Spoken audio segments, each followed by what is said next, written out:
Nih, saya kasih rahasia ya. Ini diantara kita saja. Janji ya. Takbir saja. Kalau paham yang dibaca, itu nikmatnya tak terlukiskan. Abu Bakar As-Siddiq radhiyallahu taala anhu, itu baru takbir, Allahu Akbar, sudah gemetar, nikmatnya khusyuk. Ali bin Abi Thalib radhiyallahu taala anhu, Sayyidina Ali bin Abi Thalib, itu pernah kena duri yang tipis, itu kan itu sakit ya. Nyabutnya sulit tuh. Apa bahasa Rusianya itu kacugak. Kacugak. Kacugak. Itu. Kena duri tajam, sakit dan sulit dicabut. Jadi begitu mau dicabut, terasa. Ada sahabat bilang begini, temannya, kawan beliau. Saya tahu kapannya waktu yang tepat untuk mencabut. Begitu takbir, Allahu Akbar, takbir, itu dicabut durinya. Bahkan tidak ada perubahan di ekspresi wajahnya. Sama persis dengan saat mulai bertakbir. Gitu. Hanya satu kalimat, Allahu Akbar. Ucapkan di lisan, terjemahkan di pikiran. Allah Maha Besar. Di pikiran kita mengikuti, menerjemahkan. Sebab kalau pikiran tidak mengikuti, setan memiliki celah. Namanya khanzab. Ada setan penggoda orang sholat namanya khanzab. Saya tidak berani menjanjikan, tapi satu saat kalau kita nanti ada waktu, kita ngaji khusus fikih setan. Sepakat? Halo, jangan lihat saya begitu ya. Nanti ada 9 jenis setan yang harus kita waspadai. Dari mulai setan wudhu, setan rumah, setan kantor, terus setan pasar. Ada bu, setan pasar. Sekarang sudah mulai keren, jadi ke mall. Gitu. Itu yang bikin ibu kalau ke mall itu pulang ke rumah masih ingat tas yang ibu lihat itu. Nah itu artinya pengaruh setan melekat sampai ke rumah. Gitu. Ibu belanja tuh, padahal beli makanan aja. Tapi pulang ke rumah mau tidur, Pah tadi ada yang bagus deh Pah. Tas di sana itu gitu. Nah itu ikut tuh. Udah lama tas kan masih banyak tuh. Yang penting fungsinya bisa jadi ibadah. Oh iya ya Pah, ya Allah itu kan dihisab. Tapi yang tadi juga bagus kok Pah itu. Itu ke bawah. Itu setan pasar. Ya. Nah ini setan orang menggoda orang sholat. Kata Nabi langsung dalam hadisnya, ketika kita mulai bertakbir, idza kabbara aw bima ma'na kama qala Rasulullah sallallahu alaihi wasallam, fayaqulu syaitan, maka setan mulai beraksi. Ya. Dia berkata, uzkur kada, ingat ini, ingat itu. Ini kalimat ini sering saya sampaikan. Tadi kan sebelum Isya ya, waktu sebelum takbir kan kita fokus saja kan. Istau, khusyuk, sudah tahu. Khusyuk, fokus. Nggak ada ingat apa-apa. Tapi begitu takbir, Allahu Akbar, langsung muncul semua di kepala tuh. Ini hujan berhenti apa enggak? Ini pulang bagaimana? Ya kan? Dan sebagainya. Muncul, betul kan begitu kan?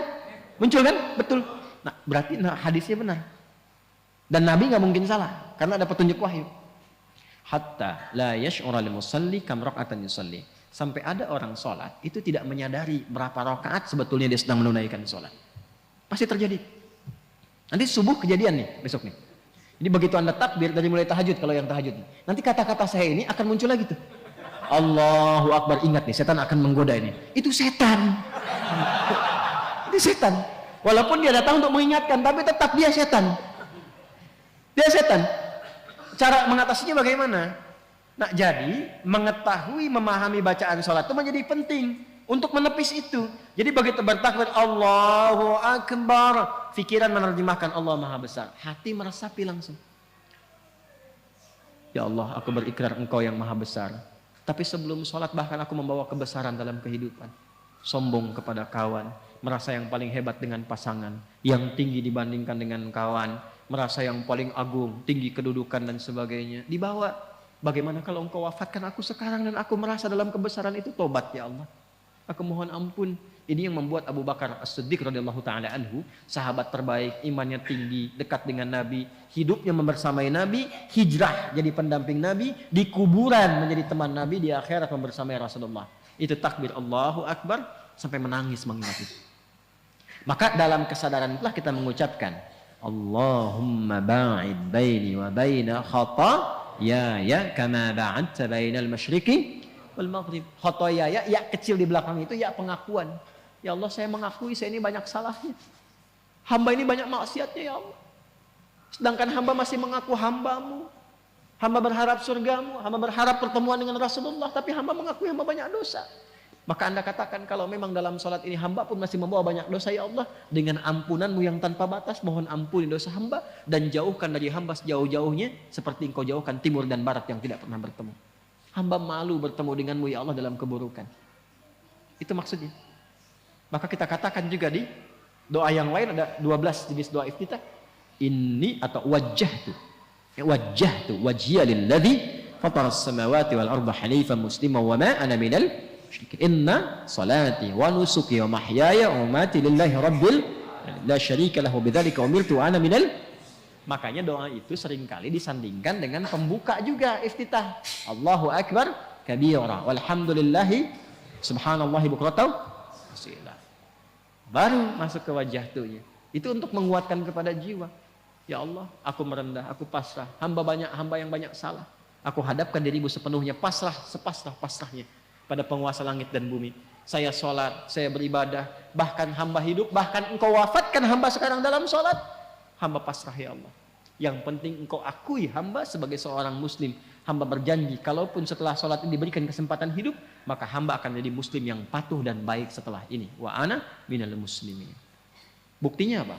Setelah sholat dibawa nggak kalimat itu? Nggak terbawa karena belum memahami. Mau sampai kapan seperti itu?